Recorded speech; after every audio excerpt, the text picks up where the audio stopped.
Hi, my name is Bob and welcome back to the Homestead, y'all.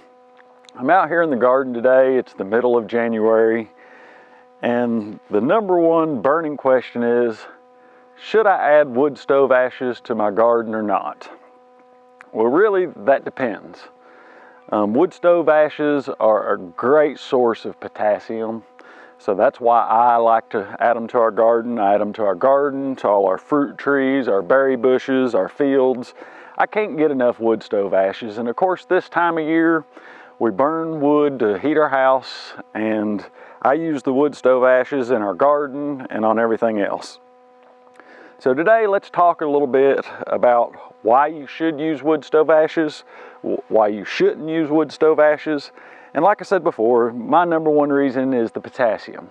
Another reason is we have acidic soil here. Of course, we've been building our garden spot up for several years now. So our soil pretty much takes care of itself. If you're an organic gardener, then Mother Nature will take care of itself. Your pH should stay around 6.5 or 7, somewhere in there. And most plants like to grow well in a 6.5 to 7 pH. Other than some of your acid-loving plants like your berry bushes, your blueberries, some of your flowers like your hydrangeas, they like a little bit more acidic soil. But generally in a vegetable garden, 6.5 to 7 is generally pretty good, 6 to 7. Now, how do you know what your soil pH is? Well, you can get a couple different type meters. They have these little meters here. I buy these at yard sales. I think I gave 50 cents for this little meter. That does a pretty good job checking your soil pH. But if you want to have an exact measurement, then Blue Lab pH meter, this is a great little meter. I use this mainly for water, testing my pH of my water, because we use rainwater here. And you have to be careful because some rainwater is very acidic.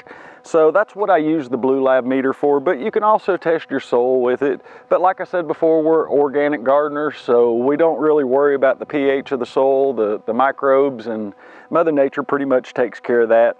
But if you want a real good pH meter, this Blue Lab multimeter, it's a pH meter, does a great job. You have to calibrate it. I calibrate mine about once a month. But you get 2 different solutions to calibrate it in, and it does an excellent job. Or if you're a container gardener, a pH meter is excellent for container gardening. So those are the 2 type meters you can test, or you can send a soil sample off to your local agriculture extension, and they'll test your soil, and they'll tell you your NPK values and your pH of your soil. But for now, we're going to talk about wood stove ashes. Now, like I said before, the main reason is the potassium. Plus, since we have acidic soil, the wood stove ashes work like lime. It's very similar to lime. It raises the pH of your soil. So what I like to do is I keep this container. This is what I empty my wood stove ashes in. Of course, anything you empty your wood stove ashes in needs to be fireproof with a lid on it, so that way when you put the lid on it, if there is any hot coals, it'll smother them and put them out. But the first thing I do is I set up a wheelbarrow, and I have this frame made with hard wire on it. This is 1/2 inch squares on this hard wire, and I like to pour my wood stove ashes through this first. And the reason I do that is because when we get warm days, we let our fire go out, and it is a great source for biochar. So there's a lot of biochar left in these wood stove ashes, so I like to get those out.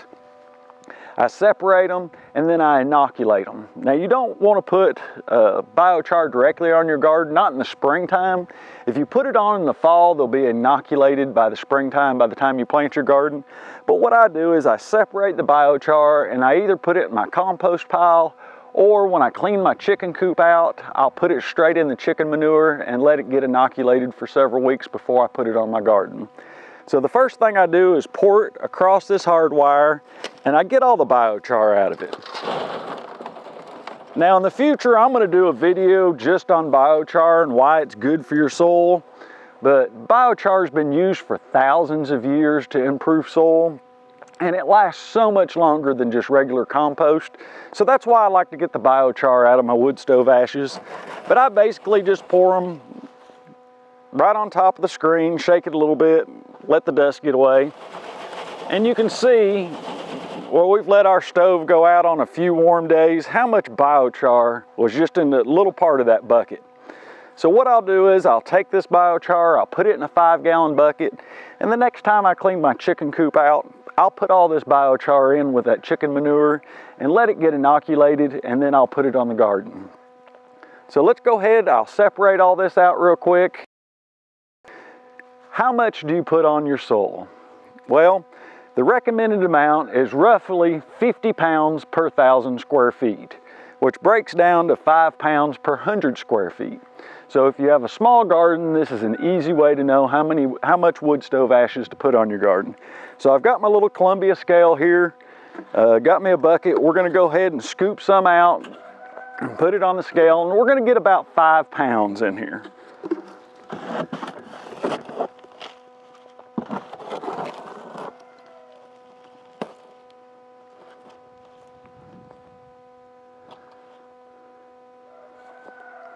Okay, that's a full scoop, and that's only about 3 pounds. So let's go ahead and measure off a spot 100 square feet, which is a 10 foot by 10 foot. And we'll put this first 3 pounds, and then we'll put another 2 pounds in it and spread it, and we'll show you how much to put on your garden. Okay, I'm gonna take my tape measure and 4 flags and just mark a spot here real quick. You can see we have a cover crop in here, and it's been growing good this winter. But we'll just make a 10 foot by 10 foot area, and we'll mark these corners with a flag.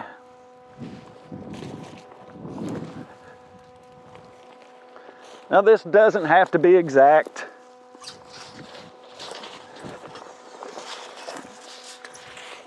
But for demonstration purposes, I figured I'd just measure it out and mark it by 4 flags and show you how I do it.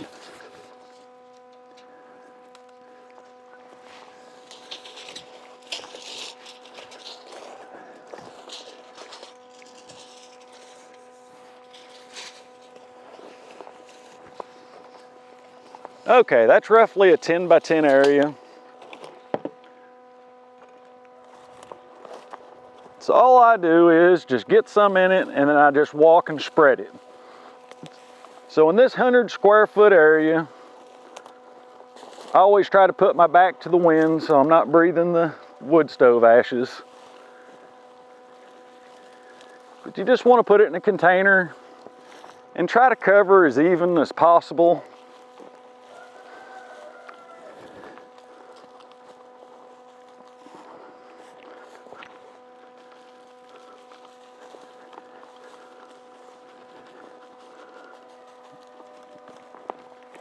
Okay, that's the first 3 pounds, so I'm going to measure out 2 more pounds.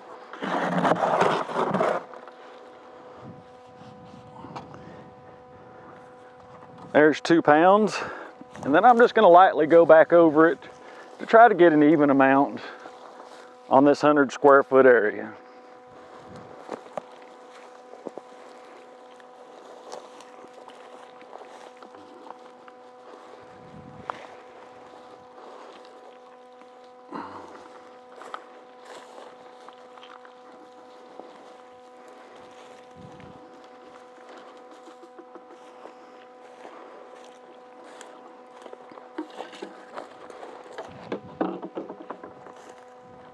Okay, and that's all there is to it.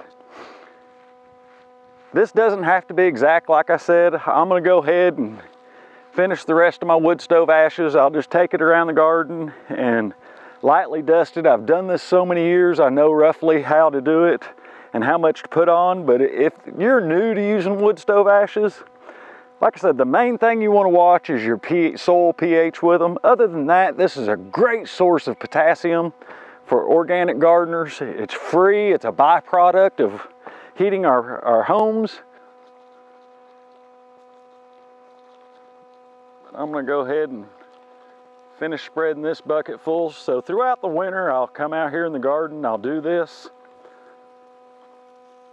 As I get another bucket full, of course we're in the middle of January now, so we've been heating for a couple months. I've been putting these wood stove ashes in our other garden spots and around our berry bushes and our fruit trees.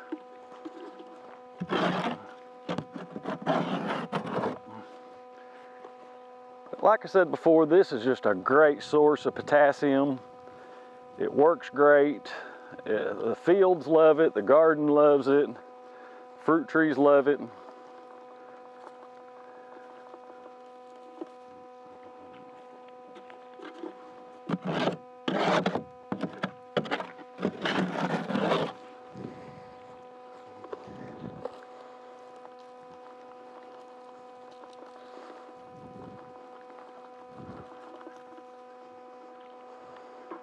Okay. That's pretty much all for this batch. So if you have any questions or comments about using wood stove ashes, either on your garden or in your flowers, please leave them below. And don't forget to click the subscribe button and the notification bell so that way you'll be notified when we get new videos. And thanks for watching.